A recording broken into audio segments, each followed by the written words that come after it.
ప్రముఖ కవి కేశవ కుమార్ ఎగిరే పళ్ళెం నడిచే మంత్రం ఓ కూని రాగం నుంచి ఓ కవిత.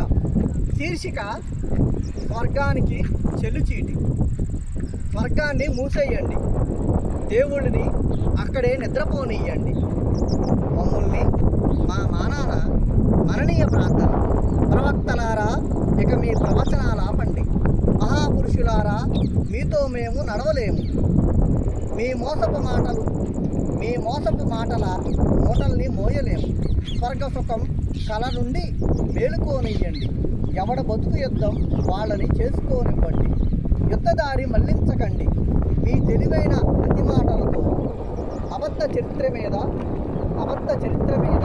అభద్ర బతుకు మీద, వివక్ష వికారాల మీద, అన్యాయ ఆర్థికాల మీద,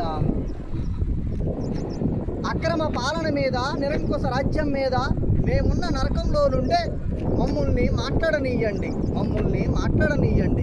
లేని స్వర్గాన్ని చూపి మోగవాళ్ళని చెయ్యకండి. మమ్మల్ని కాస్త హుందాగా బతికి చావనియ్యండి. మాకెవరు మోక్షం ప్రసాదించిన అవసరం లేదు. అధికార అహంకారం మీద పోట్లాడే పాపులుగానే ఉండనియ్యండి.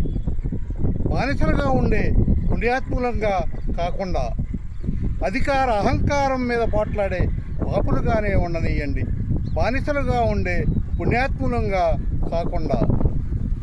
మాకు మోక్షం అంటే సామాజిక అసంతృత్వాన్ని అడ్డుకుని మనిషిగా ఆవిష్కరించుకోవడమే. మాకు మోక్షం అంటే సామాజిక అస్వాతంత్రాన్ని అడ్డుకుని మనిషిగా ఆవిష్కరించుకోవడమే. చిరిగిన ఒంటి మీద నిండు ఆత్మగౌరవాన్ని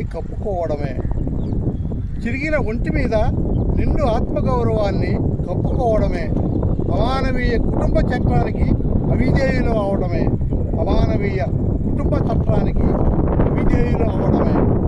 ఏలుగోడల మీద స్వేచ్ఛా నినాదాలు రాయడమే. యంత్ర యుద్ధాల్లో అస్తమించకుండా పచ్చని పొలాలుగా అంకురించడమే. జైలు గోడల మీద స్వేచ్ఛా నినాదాలు రాయడమే. యంత్ర యుద్ధాల్లో అస్తమించకుండా పచ్చని పొలాలుగా అంకురించడమే. మీ శిఖా కవి, మీ తంగిరాల సోని.